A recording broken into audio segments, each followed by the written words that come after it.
am honored to speak to you today to the NGO Whisperer Global Fellowship Program Class of 2024. Humor me by allowing me to tell you a story first.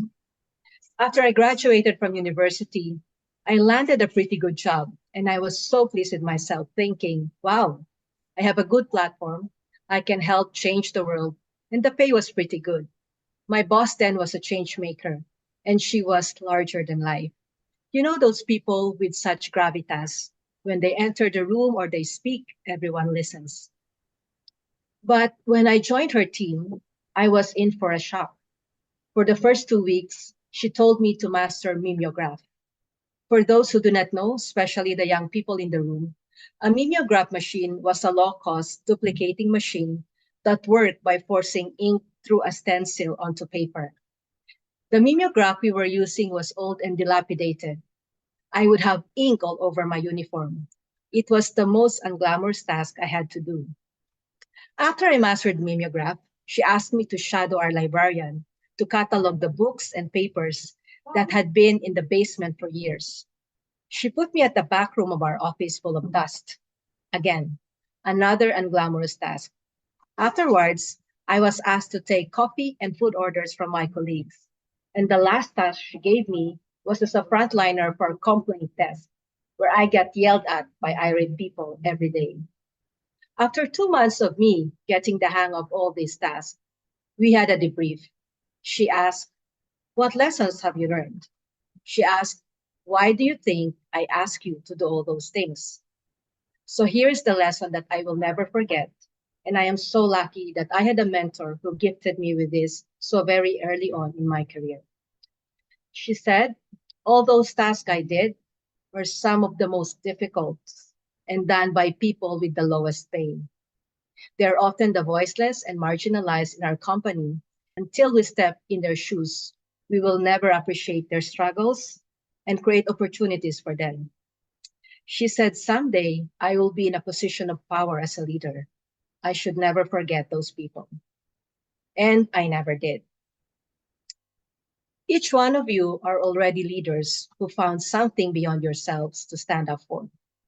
Maybe it is to give access for the blind, fight for education, nurture peace, advocate for gender equality or releasing of eagles, access to water and hygiene, better jobs for people, and many other causes from 19 nations that are represented here today. From South Africa, Ukraine, Zimbabwe, Botswana, Rwanda, Indonesia, Vietnam, Madagascar, Nigeria, Malawi, Tanzania, Kenya, DRC, Mali, Cameroon, Turkey, Uganda, to India, to Australia. There are packets of changes to be done. And if we thread your stories together, what a wonderful fabric of social impact you will make. I'm not going to expound too much on what makes a great leader. You are here. You already have an idea of what you need. Instead, let me share a little bit of my own leadership journey. There are 4 things I have learned so far. First, leaders need help from good mentors. I will never forget Nini Pordesimo, my first mentor, the one who told me to mimeograph. I would have other mentors throughout the years, and may you also be blessed in finding them. Sometimes they will take you under their wing, but it is also good to be proactive and seek them out. If you find someone whose passion, advocacies, principles, and work ethics resonate with yours, or if you feel like there's something you can learn from them, ask for their help.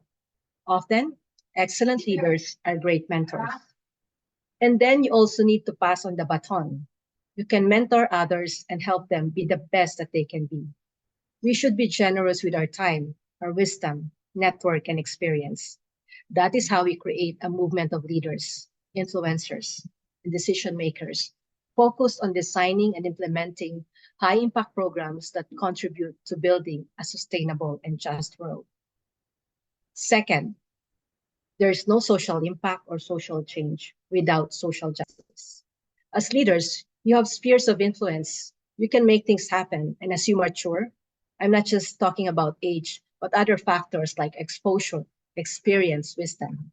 You will become better. I really like this fellowship program that puts premium on social impact.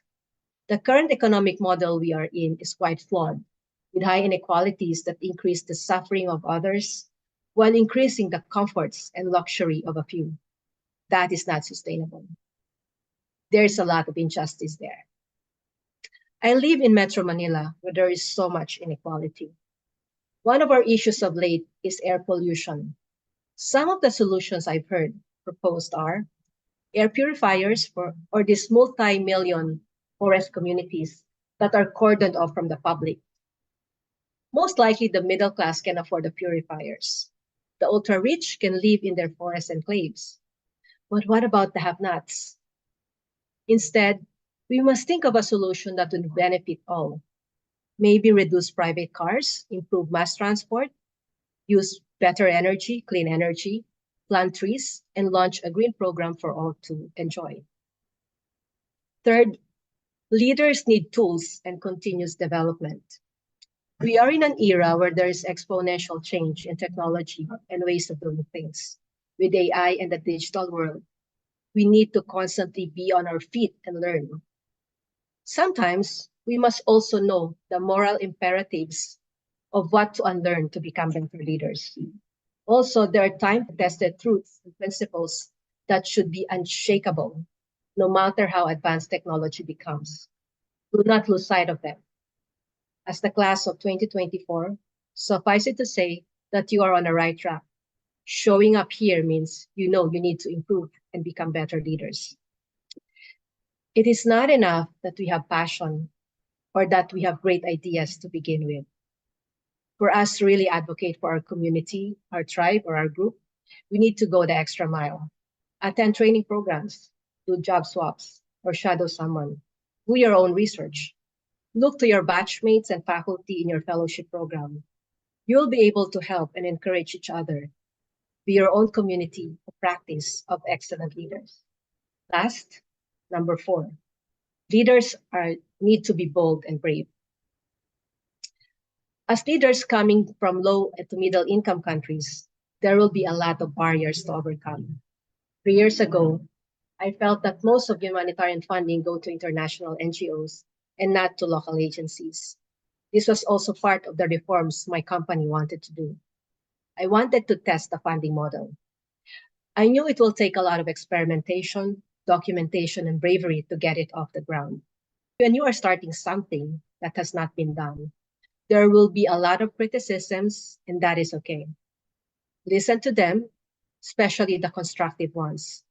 They will help refine your idea. Along the way, if you remain steadfast and true to your course, you will start gaining support. You just need to be transparent and honest and do not sugarcoat if something is not working well. Also, be able to distinguish those who are just naysayers. They won't be of much help to you. Stay away from them. If you fail at something, do not be discouraged. There is certain beauty in learning from failures. Right now, that funding model we launched in 2020 is on its second phase, and I am hopeful that in a few years, it will be a scalable model that could really have social impact. I have a lot of help from great mentors on this. But know that there is also so much opportunities, innovation, and beauty from your respective countries. We need to be bold and be brave enough to amplify them for the rest of the world to appreciate. And when all is said and done, do not forget to celebrate victories. You deserve it. So good luck.